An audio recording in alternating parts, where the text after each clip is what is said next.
Terpujilah Engkau ya Tuhan Allah kami. Tuhan pemilik kehidupan, juga Tuhan sumber hidup yang tepat. Siang hari ini kami datang menghampirimu ya. Kami bersyukur dan bersukacita karena kebaikan-Mu, kasih setia, pemeliharaan-Mu bagi kami manusia hingga saat hari ini.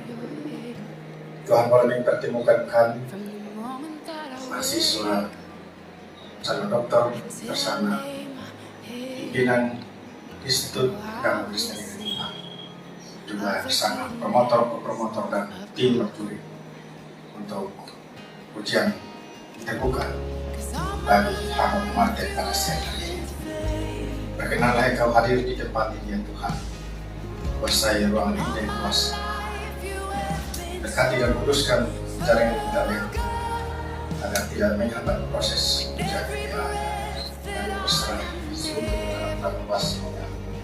Dalam nama Yesus Kristus kami berdoa. Amin. Baik, terima kasih banyak atas kesediaan calon dokter yang membawa kita dalam doa bersama. Kesempatan berikut saya berikan waktu seluas-luasnya kepada Martin Tualaka untuk mempresentasi bahan dalam tempo 20 menit. Mohon supaya yang sudah disampaikan dalam ujian tertutup itu dihanyakan sebagai penjelasan informatif tentang perbaikan, karena hari ini bukan kita mengawali lagi dengan satu ujian seperti yang tertutup, tapi ini deklarasi kepada forum bahwa Anda sebentar diumumkan untuk mulai jam ini boleh menggunakan doktor teologi dari Institut Agama Kristen Negeri Kupang. Maka waktu dan kesempatan saya berikan seluruh-seluruhnya kepada saudara untuk mempresentasikan. Silakan. Baik, terima kasih untuk kesempatannya. Salam. Salam. Izinkan kami untuk menyampaikan disertasi kami dengan judul Kemiskinan dan Kebijakan Pemerintahan Daerah Kabupaten Timur Tengah Selatan. Studi kasus di Kecamatan Beanas, Kabupaten Timur Tengah Selatan, Provinsi Nusa Tenggara Timur. Bapak Ibu yang kami hormati dan kami kasihi, bicara tentang kemiskinan, ini merupakan masalah kemanusiaan dan menjadi persoalan besar, baik di ujung-ujung bumi dan tidak kalah penting juga di Indonesia, di Provinsi Nusa Tenggara Timur dan di Kabupaten Timur Tengah Selatan. Data menunjukkan bahwa tren kenaikan kemiskinan, angka kemiskinan dari tahun ke tahun semakin meningkat. Ada persoalan mendasar yang menyelimuti dunia pendidikan dan juga dalam pemerintahan daerah dan juga dalam bidang agama dan terutama gereja. Pergumulan untuk menurunkan angka kemiskinan dari tahun ke tahun semakin meningkat. Tapi terbalik dengan fakta yang terjadi, atau fakta yang ada bahwa angka kemiskinan semakin hari terus. Dari sisi iman Kristen itu pun demikian. Ada pertumbuhan iman Kristen, ada juga pembangunan gedung-gedung gereja, dan juga ada tambahan anggota sidang baru dan seterusnya. Di Kabupaten Timur Tengah Selatan mencatat sejak tahun 65 juga ada peristiwa rohani yang luar biasa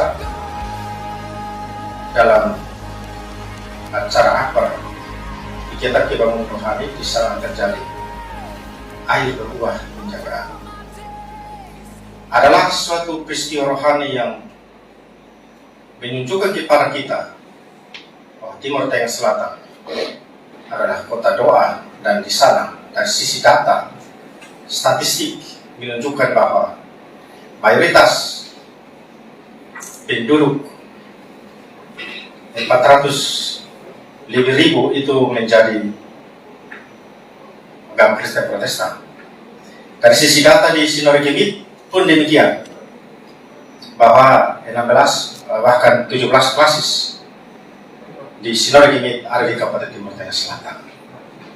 Dari sisi pemerintahan, hampir 90% pejabat yang ada di sana adalah agama Kristen, yang juga adalah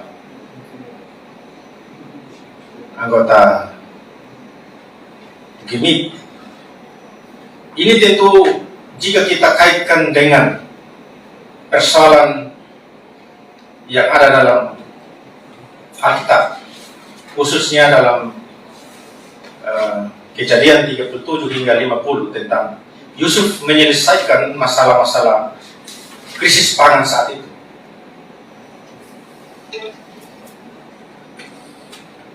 Yusuf tumbuh dari bangsa yang kaum yang sangat tertindas, seorang budak yang kemudian karena ketulusannya kepada Tuhan, hatinya dilihat oleh Allah. Dan melalui proses panjang, pada akhirnya Yusuf diangkat menjadi orang penting di Mesir. Terjadi kelaparan selama 7 tahun. 7 tahun berkelimpahan dan 7 tahun terjadi kelaparan. Yusuf mampu menyelesaikan masalah krisis pangan saat itu. Jika kita tarik ke Kabupaten Timur Tengah Selatan, maka Kabupaten Timur Tengah Selatan sebenarnya mirip dengan Mesir. Bagaimana tidak? Kita memiliki musim hujan 4 bulan. Kemudian sisanya adalah musim kemarau. Mestinya pemerintah daerah berpedoman pada karakter seorang Yusuf, maka dapat mendeteksi potensi-potensi terjadinya ancaman bagi daerah. Diikuti dengan sejumlah perencanaan-perencanaan pembangunan secara strategis yang kemudian menyentuh langsung bagaimana upaya penanganan dan penanggulangan kemiskinan di Kabupaten Timur Tengah Selatan. Saya secara pribadi sudah 13 tahun menjadi anggota DPRD Kabupaten Timur Tengah Selatan. Kami mengikuti benar proses perencanaan dari aspek dokumentasi secara regulatif, baik dari tingkat pusat, RPJMD tingkat provinsi, dan RPJMD tingkat kabupaten. Bahkan kami juga terlibat langsung dalam perencanaan pembangunan di tingkat kecamatan. Ada mekanisme di sana yang memang secara regulatif dilaksanakan. Ada ketaatan di sana. Tetapi ada satu hal yang kemudian ada menyebabkan adanya persoalan, sehingga menyebabkan angka kemiskinan tidak menurun. Kami temukan Misalnya ada pada saat penggalian gagasan di tingkat bawah, di tingkat desa. Penggalian gagasan di tingkat desa yang dilakukan itu hanya terkadang formalitas, dan masyarakat yang sebenarnya menjadi sasaran pembangunan. baik secara berjenjang dari tingkat pusat, tingkat provinsi, kabupaten, bahkan dana desa diarahkan kepada masyarakat miskin dengan anggaran yang begitu besar. Misalnya di Kabupaten Timur Tengah Selatan, APBD kita per 2021 itu sudah mencapai 1,6 triliun, angka yang fantastis. Dan jika kita komitmen benar menemukan akar permasalahan dalam kemiskinan di masyarakat, kemudian mengalokasikan program dan kegiatan bersentuhan langsung dengan masyarakat, sudah tentu angka itu akan semakin hari semakin berkurang dari waktu ke waktu. Ini bisa dibuktikan dengan kemampuan Yusuf untuk menyelesaikan masalah krisis pangan waktu itu. Jadi bicara tentang pengalaman Yusuf yang diceritakan dalam Alkitab, mulai dari Kejadian 37 sampai 50, itu menceritakan benar terjadi kekeringan 7 tahun berturut-turut. Bagaimana bisa manajemen personil untuk mengamankan pergudangan untuk menyimpan bahan makanan. Kemudian bagaimana dengan strateginya untuk kemudian menyimpan air sehingga air itu bisa bertahan ketika masuk pada musim kemarau selama 7 tahun berturut-turut. Kita bisa bayangkan kalau di NTT, di Timur Tengah Selatan, kalau terjadi seperti itu akan terjadi. Tidak saja kita kehabisan, ketiadaan pangan, tetapi juga kita ketiadaan air yang menjadi sumber kehidupan manusia, ternak dan tumbuhan. Tentu sektor lain turut berdengar. Yusuf membuktikan itu hanya karena kita adanya. Karakter Yusuf itu sangat luar biasa.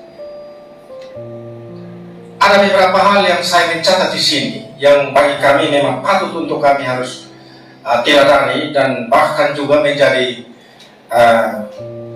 pegangan bagi kita semua dalam urusan-urusan organisasi, baik dalam skala level kecil sampai level besar. Yaitu Yusuf seorang yang memiliki karakter penuh kasih dan pengampunan.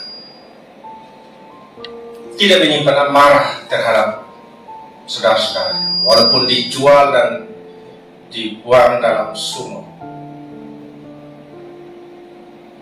Dibuang di dalam sumur kemudian dijual. Tetapi ketika saudara-saudaranya datang dan bersama orang tua untuk mendapatkan tangan karakteristik bangsa ini, tidak pernah mencatat dalam Alkitab, tidak dicatat bahwa ada balas dendam. Kalau kita tarik di politik pun demikian, tidak harus kita membalas dendam atas lawan-lawan politik kita. Karakter Yusuf sudah layak untuk kemudian diimplementasikan dalam dunia pendidikan, dunia pemerintahan, khususnya di Kabupaten Timur Tengah Selatan. Karena terima kasih Yesusku, anugerah yang Kau beri sebab hari ini Tuhan adakan syukur bagimu. Nanti mau tumbuh di mana itu sudah, apakah ada satu dengan saya? Pengalaman Prof. itu berapa alokasinya untuk pemerintahan